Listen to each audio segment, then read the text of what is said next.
स्वागत है दोस्तों मेरे यूट्यूब चैनल मिशन जीएस में। आज की इस वीडियो में बात करेंगे क्लास 8 साइंस चैप्टर 1। ठीक है, जिस चैप्टर का नाम है क्रॉप प्रोडक्शन एंड मैनेजमेंट, कुल मिलाकर एग्रीकल्चर। हम इसमें सीखेंगे कि खेती कैसे करते हैं, खेती में क्या क्या चीजें आती हैं, उस खेती में कौन कौन से क्रॉपिंग किए जाते हैं, क्या क्या चीजें हार्वेस्ट की जाती हैं, कैसे उसका मैनेजमेंट करते हैं, रख रखाव, और फाइनली उससे ग्रेन्स कैसे एक्सट्रैक्ट करते हैं, सॉइल का प्रिपरेशन कैसे करते हैं, सॉइल प्रिपरेशन करने के बाद सीड्स कैसे बोते हैं, सोइंग कैसे करते हैं, सोइंग करने के बाद अगर सीड्स जर्मिनेट हो जाता है तो उसका मैनेजमेंट कैसे करते हैं, कौन कौन से मैन्योर्स रखते हैं, कौन कौन से फर्टिलाइजर्स रखते हैं, इंसेक्ट से बचाने के लिए क्या क्या करते हैं, ये सारे चीज इस वीडियो में हम सीखने वाले हैं। ठीक है, चलिए वीडियो स्टार्ट करते हैं। पहला टॉपिक है हमारा एग्रीकल्चर। पहला टॉपिक क्या है? एग्रीकल्चर। सर एग्रीकल्चर क्या होता है एक्चुअली? तो आप देख सकते हैं यहाँ के डेफिनेशन में, growing crops, growing crops and rearing animals.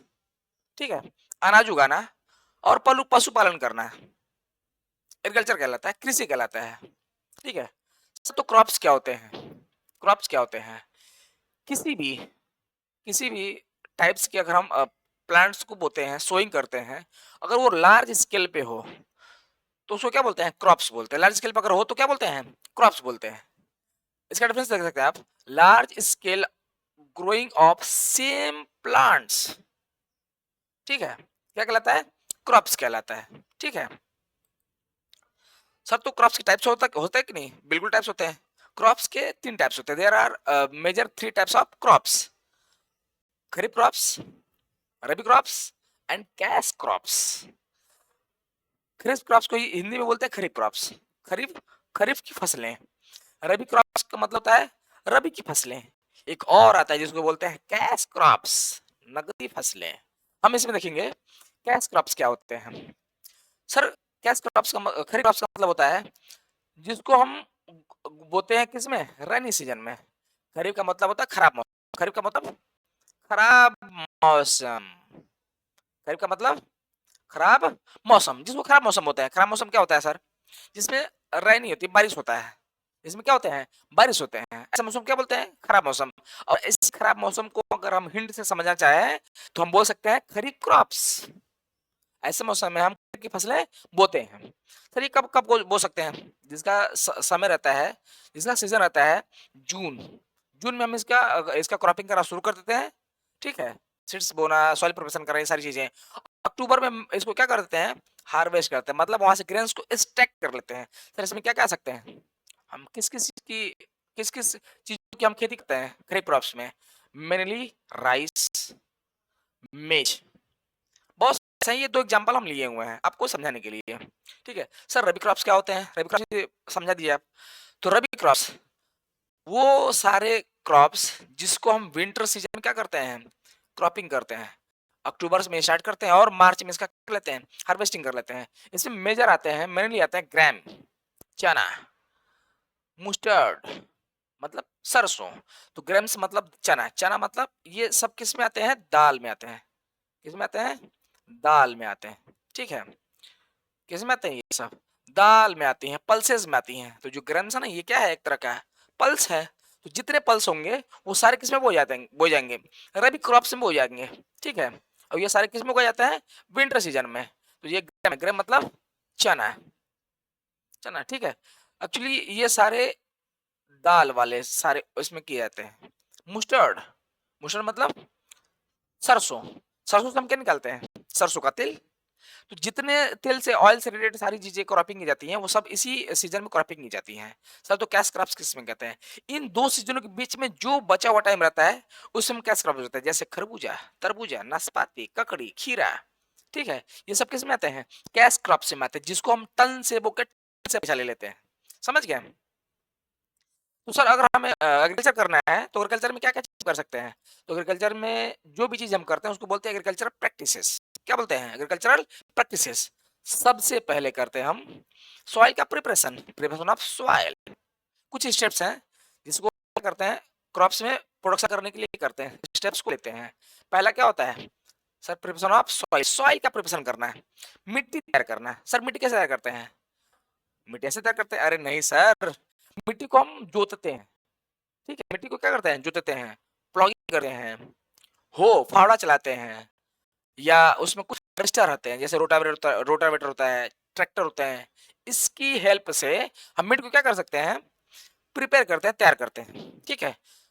Sir मिट्टी प्रिपेयर करने के बाद क्या करते हैं? दूसरा स्टेप है इसमें हम लेते हैं सोइंग। जो सीड्स होती है, सीड्स को प्रॉपर डिस्टेंस, प्रॉपर डेप्थ में मिट्टी के अंदर डालते हैं, और मिट्टी के अंदर डालने के बाद कुछ दिनों बाद, कुछ टाइम टेकन बाद वो जर्मिनेट हो जाते हैं। जर्मिनेट होने का मतलब उसमें से कुछ पत्तियां निकलती हैं, कुछ निकलते हैं, वो प्लांट्स होना शुरू होती हैं। उसको उसके होने के बाद हम मैन्योर्स डालते हैं। क्या डालते हैं? Manures and fertiliser. ये सारी चीजें हम आगे पढ़ने वाले हैं, एक एक करके हम बात कर लेंगे, लेकिन हम अभी इंट्रोडक्शन देख लेते हैं। मैन्योर्स डालने के बाद हम क्या करते हैं? इरिगेशन। क्या करते हैं? इरिगेशन, प्रॉपर इरिगेशन करते हैं उसका। जितने प्लांट्स होते हैं, प्लांट्स खुद का खाना बनाते हैं, उसको बोलते हैं ऑटोट्रॉप्स। तो जो जितने ऑटोट्रॉप्स प्लांट्स होते हैं, उन सब में हम इरिगेशन करते हैं, इसलिए कि वो सारे पानी लें, एटमॉस्फेरिक कार्बन डाइऑक्साइड लें, सनलाइट लें, और फोटोसिंथेसिस के माध्यम से खुद का फूड फूड बना लें, ठीक है। इरिगेशन करने के बाद हम प्रोटेक्शन ऑफ वीड्स, हम वीड्स से प्रोटेक्शन करते हैं। जो भी चीजें हम प्लांट्स जो भी आते हैं, इंसेक्ट्स से उसका बचाव करते हैं। फाइनली जब हार्वेस्टिंग का समय आता है तो हमारे खिल जाते हैं। अब क्यों सर, ऐसा क्यों?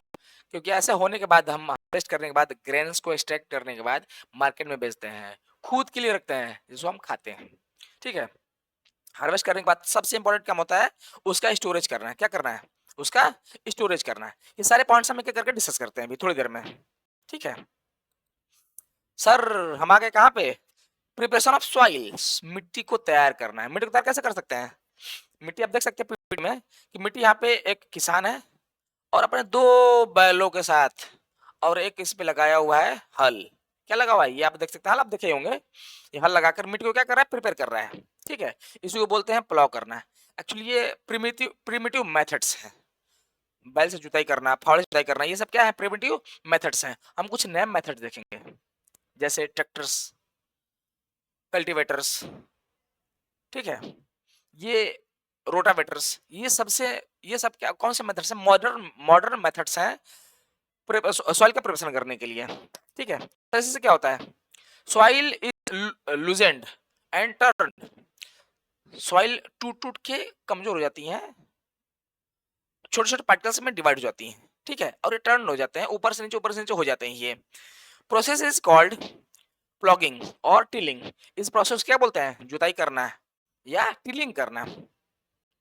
इसमें कुछ टूल्स का इस्तेमाल करते हैं, जैसे प्लाउ हुआ, हल हुआ, हो हुआ, फावड़ा हुआ, कल्टीवेटर्स, जिसको हम ट्रैक्टर की सहायता से कर सकते हैं, ठीक है। अगला टॉपिक आ रहा है sowing. After soil preparation we move to sowing seeds. जैसे हम मिट्टी को सॉइल का प्रिपरेशन कर लेते हैं, मिट्टी तैयार कर लेते हैं, हम मेरा अगला स्टेप होता है, हम सबका अगला स्टेप होता है कि हम क्या करें? सीड्स की सोइंग करें। सीड्स क्या करें? सोइंग करें। यहाँ बहुत सारे सीड्स आपको दिख रहे होंगे, ये सारे सीड्स हैं। इस सीड्स को क्या करते हैं? सो करते हैं, मिट्टी के अंदर हम डालते हैं, ठीक है। मिट्टी के अंदर डालने के लिए जो सीड्स की आवश्यकता होती है, वो सीड्स कैसी होनी चाहिए? हेल्दी होनी चाहिए। कैसी होनी चाहिए? हेल्दी होनी चाहिए। वो खराब सीड्स नहीं होनी चाहिए, वरना हमारा मेहनत सारा बेकार चला जाएगा। Maintain proper distance between seeds. अगर हम कोई सीड्स यहाँ डाल दिए, मान लीजिए प्लॉट है, ये प्लॉट है, तो अगर हम इसमें सीड्स ला रहे हैं, तो यहाँ पे एक सीड्स डालेंगे, यहाँ पे एक सीड डालेंगे, यहाँ पे एक सीड डालेंगे। प्रॉपर डिस्टेंस हमें मेंटेन करना है, क्योंकि यहाँ पे होने के बाद ये स्प्रेड करते हैं इसकी डिस्टेंस, यहाँ पे स्प्रेड करते हैं इसकी डिस्टेंस, यहाँ पे स्प्रेड करते हैं इसकी डिस्टेंस। तो अगर डिस्टेंस स्प्रेड कर रही होती हैं, तो सारे स्टेम में दूसरे से क्या हो जाएंगी? कोलाइड हो जाएंगी, एक दूसरे से मिल जाएंगी।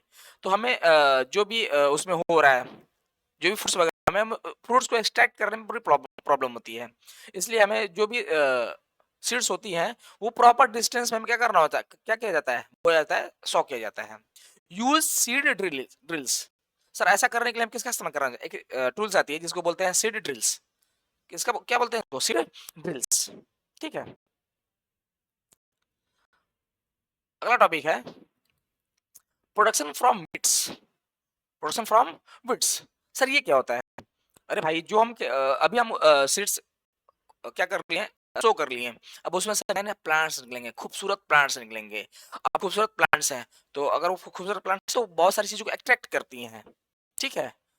और अट्रैक्ट क्यों करती हैं? हमें नहीं, कुछ जानवर्स होते हैं, कुछ एनिमल्स होते हैं, कुछ इंसेक्ट्स होते हैं जो काफ़ी खतरनाक होते हैं। तो उस इंसेक्ट्स से बचाने के लिए हमें कुछ फर्टिलाइज़र का छिड़काव करते हैं, कुछ केमिकल्स का छिड़काव करते हैं कि वो सारे इंसेक्ट प्लांट्स के पत्तियों को खा ना जाएँ, ठीक है? कुछ मैन्योर्स होते हैं, इस मैन्योर्स को अगर हम डालें तो हमारी क्रॉपिंग जो होती है बहुत अच्छी होती है।